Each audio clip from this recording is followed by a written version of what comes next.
Hi guys, I'm GamerJock and this is Final Fantasy 3. Final Fantasy 1 is they enter into a crystal cave and discover one crystal that leads them into epic quest to save the world and discover the other 3 elemental crystals. This is where the job system first began. As you discover the crystals and defeat the bosses guarding them, you also get new job classes from the crystals. The number of classes you get per crystal varies, and it's up to your playstyle on which classes you prefer. Game backstory. Due to this game coming out in Japan first and coming to the States later, this game was labeled Final Fantasy 6, then later changed to 3. Jobs.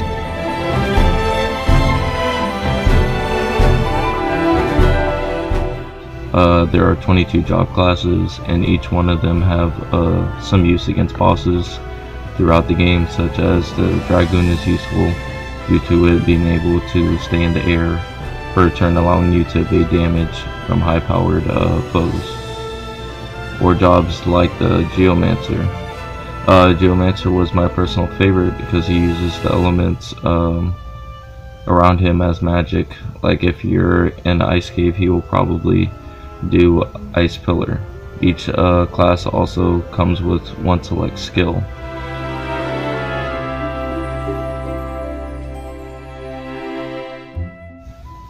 That sets them apart from the others. Like a knight has a guard skill, and a Viking has provoke, so he draws attention off of other party members.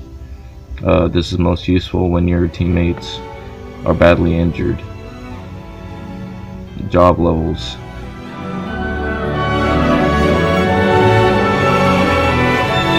Level up your classes up to 99, just like your character's main levels. While you do get a prize from someone, which varies from armor to weapons, I don't recommend doing it because by the time you level up your current classes, it's time for you to get more. Also, as you level up your job classes, certain skills increase.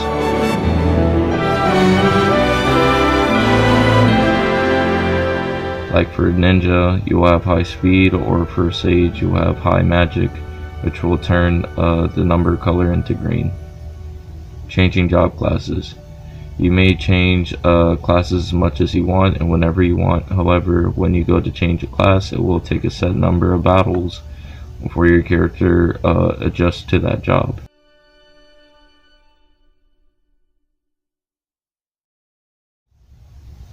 This also applies even if you have been that job class before.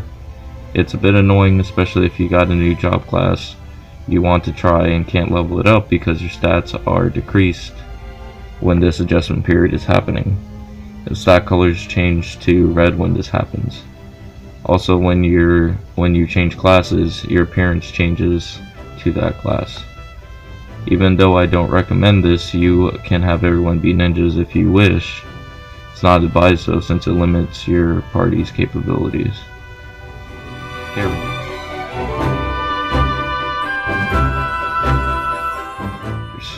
As I said before, you have 4 heroes. Your name is Lunith, and your companions are Angus, Rifa, I think that's how you say it, and Ark. They are also from different walks of life and work together and grow as people as the story goes. The game, just like Final Fantasy 2, gives you partners from time to time that aid you in combat, and sometimes they're useful but not often enough.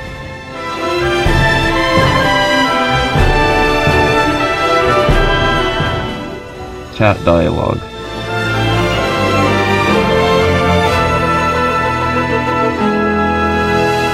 In these early RPGs, except Digital Devil Saga video I did, which has moments of text and voice acting, I forgot to mention that when the characters talk, they use text bubbles to talk to people or to interact with chests or the environment, so there will be a decent level of reading needed. Locations.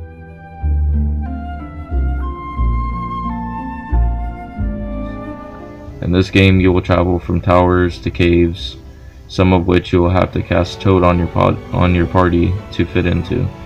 which complicates fighting since you will be a frog in battle too. Magic.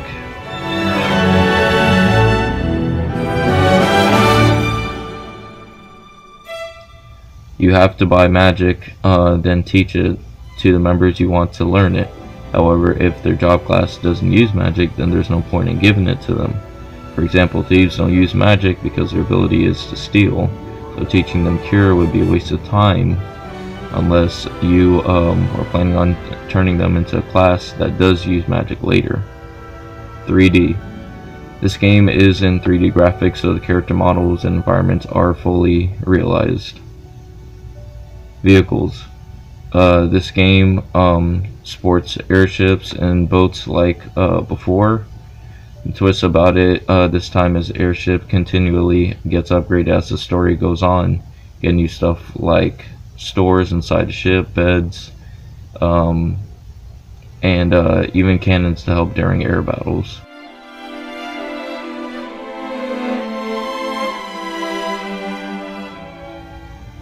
Also, submarines can take you underwater to fight underwater and discover caves.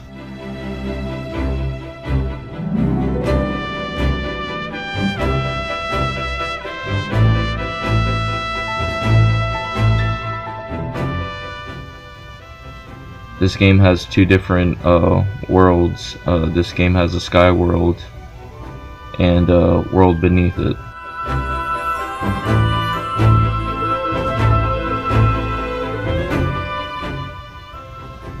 Game problems.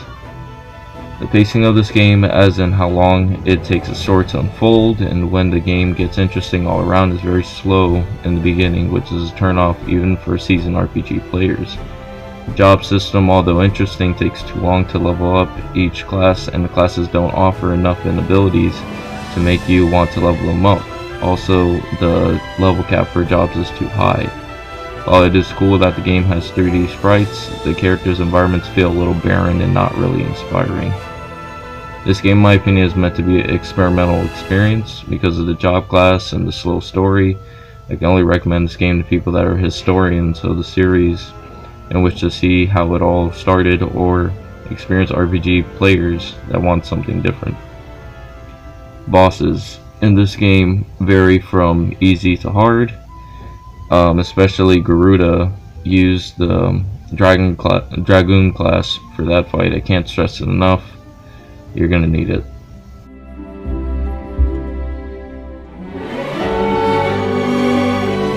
Secret bosses and summons making their debut are the summons of the genre like Shiva, Odin, Leviathan, and summons are gotten through the story or side quests, which I recommend you do.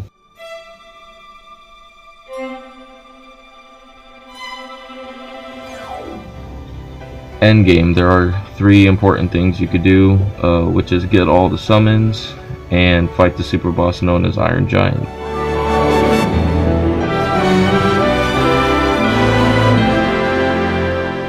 You have to do a specific set of quests in order to have the chance of fighting him. I didn't fight him, but from what I saw in the videos of people fighting him, he is an asshole that attacks 4 times a turn, doing a mixture of physical attacks on one person and also a party-wide attack. Hold on, I lost my place. And also does meteor on your whole party. Yeah, no thank you. I also recommend you go to Eureka to get all the best weapons in the game. Well, that's all for this video. I hope you guys enjoyed the video, and I'll be back with another video next week, and I'll see you then. Later.